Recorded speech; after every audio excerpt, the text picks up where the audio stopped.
Avec une fortune estimée à plus de 4,4 milliards de dollars, l'homme d'affaires, Issa Rebrab, s'est classé à la 6e place des plus grosses fortunes en Afrique. C'est ce qu'indique le classement 2020 des 20 plus grosses fortunes du continent africain que vient de dévoiler le magazine américain Forbes. Selon le magazine, la fortune du PDG du groupe privé Sovital a augmenté de 700 millions de dollars et gardé sa 6e place. Dans l'édition 2019 de ce classement, Forbes avait estimé la fortune d'Issa Rebrab à 3,7 milliards de dollars. Ainsi, malgré le contexte politique en Algérie marqué par le mouvement populaire et les 8 mois qu'il a passés en prison, d'avril au 31 décembre 2019, les affaires du patron de Sovital n'ont pas été impactées.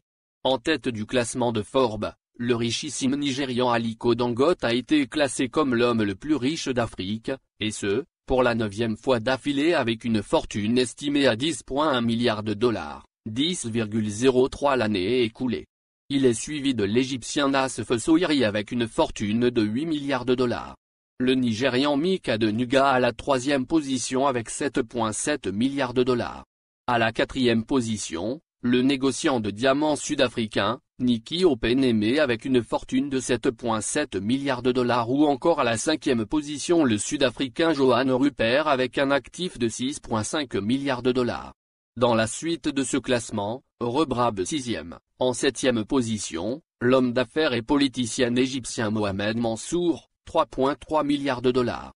Le Nigérien Abdul Samad Rabiu, président directeur général de BEA Group spécialisé dans le raffinage du sucre, est classé en 8e position avec 3,1 milliards de dollars, suivi par l'Égyptien Naguib Sohiri en 9e place avec un capital de 3 milliards, et la 10e place est occupée par l'homme d'affaires sud-africain, Patrice Motsepe avec 2,6 milliards de dollars. Concernant les 2 milliardaires marocains présents dans ce top 20 de Forbes, il s'agit du ministre et homme d'affaires, Aziz Akanouche classé à la 15e position avec 1,7 milliard de dollars, le géant du secteur banquier, Othman Benjelloun à la 17e position avec 1,4 milliard de dollars. 2 femmes milliardaires sont également présentes dans le classement Forbes. Il s'agit de l'Angolaise Isabel dos Santos, la femme la plus riche de l'Afrique est classée à la 13e place avec 2,2 milliards de dollars. Selon Forbes, elle aurait acquis sa fortune durant la période de présidence de son père à la tête de son pays. L'autre femme milliardaire de ce classement, est la Nigérienne Folorunso Alakija qui s'est classée à la 20e place avec 1 milliard de dollars. Elle aurait fait fortune dans le pétrole, selon le magazine américain. Le classement du magazine américain publié le 17 janvier précise que les 20 plus grosses fortunes africaines cumulent 73,7 milliards de dollars. 66,4 milliards d'euros. Un cumul en croissance par rapport à l'année précédente où cette valeur totale détenue par ces 20 milliardaires était de 68,7 milliards de dollars. Il faut noter également que sur les 54 pays du continent, ce sont 8 pays d'Afrique, qui regroupent les 20 hommes les plus riches d'Afrique. L'Égypte en compte 5 milliardaires, l'Afrique du Sud 5, le Nigeria 4, puis le Maroc avec 2 milliardaires, l'Algérie, l'Angola et le Zimbabwe ont 1 milliardaire chacun.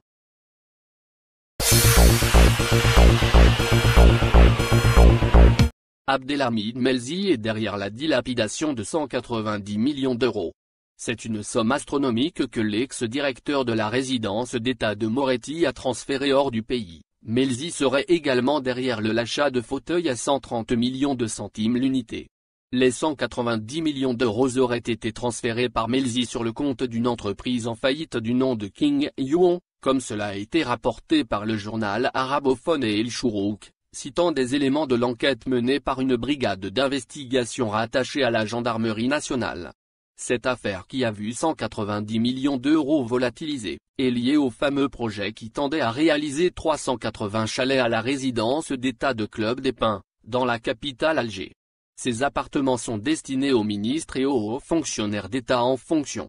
Melzi, mais aussi 24 autres personnes, sont impliquées dans cette affaire, et parmi elles figurent 2 anciens premiers ministres, Amadou Yahya et Abdelmalek Sehal. C'est lors de l'appel d'offres relatif à l'attribution du dit marché, qu'Hamid Melzi a abusé de son pouvoir en dépassant largement ses prérogatives. L'ex-directeur de Moretti aurait joué toutes ses cartes afin de favoriser injustement et illégalement un partenaire étranger. Le rapport de l'enquête s'attarde toutefois sur plusieurs dépassements commis par certains agents de l'État qui auraient fermé les yeux sur des indus avantages. Melzi ne s'est pas arrêté à favoriser l'entreprise chinoise défaillante, il aurait également montré la plus grande indulgence face au retard observé par cette dernière au cours des travaux.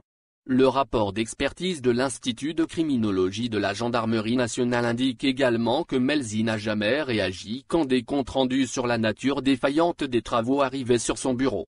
Le directeur de l'entretien de la résidence d'État ainsi que le directeur du bureau d'études, SCPAM plus MA, ont tous les deux confirmé les faits.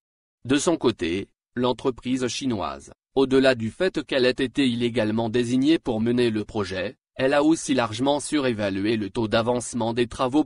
Comme si ce n'était pas assez, Hamid Melzi est également accusé d'avoir largement surfacturé l'achat des équipements et des fournitures pour la résidence Moretti.